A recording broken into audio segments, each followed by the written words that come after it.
মাত্র ২ বছর আগে যে নেতার হাত ধরে দীর্ঘ ১৪ বছরের খরা কাটিয়ে যুক্তরাজ্যের ক্ষমতায় এসেছিল লেবার পার্টি, সেই দলটির শীর্ষ পদ থেকে আকস্মিক পদত্যাগের ঘোষণা দিয়েছেন বর্তমান প্রধানমন্ত্রী কিয়ার স্টারমার। দলের অভ্যন্তরে নিজের নেতৃত্ব নিয়ে প্রশ্ন ওঠার পর সংসদীয় দলের রায়কে সম্মান জানিয়ে তিনি এই ঐতিহাসিক সিদ্ধান্ত নেন।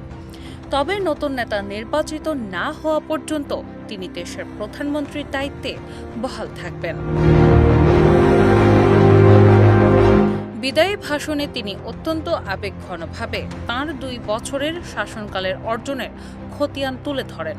তিনি বলেন, দেউলিয়া দশা থেকে লেবার পার্টিকে টেনে তুলে তিনি শুধু একটি ল্যান্ডস্লাইড বিজয়ী এনে দেননি, বরং দল থেকে ইহুদি বিদ্বেষের বিষ উপড়ে ফেলে জাতীয় পতাকা মর্যাদা পুনরুজ্জীবিত করেছিলেন।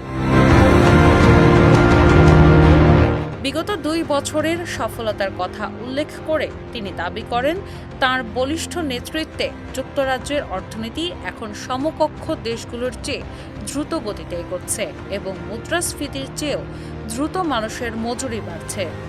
১৭ বছরের মধ্যে এনএইচএস ওয়েটিং লিস্টের দ্রুততম হ্রাস, শ্রমিক ও ভাড়াটিয়াদের অধিকার বৃদ্ধি, শীতল যুদ্ধের পর সর্বোচ্চ প্রতিরক্ষা বাজেট এবং প্রায় ৫ লাখ শিশুকে দারিদ্র্যমুক্ত করার মতো বিশাল মাইলফলক অর্জিত হয়েছে তাঁর নেওয়া সিদ্ধান্তের কারণেই।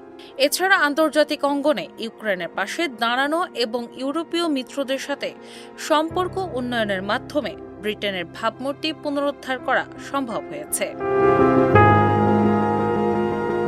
প্রধানমন্ত্রী স্পষ্ট জানান, তিনি সবসময় ক্ষমতার চেয়ে দেশকে এগিয়ে রেখেছেন। তাই আগামী ৯ জুলাই থেকে নতুন নেতা নির্বাচনের প্রক্রিয়া শুরু হবে এবং সংসদীয় গ্রীষ্মকালীন ছুটির আগেই তা সম্পন্ন হবে।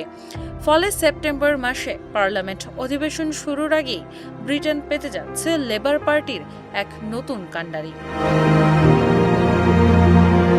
দিনা ইসলাম, বাংলা বাজার পত্রিকা।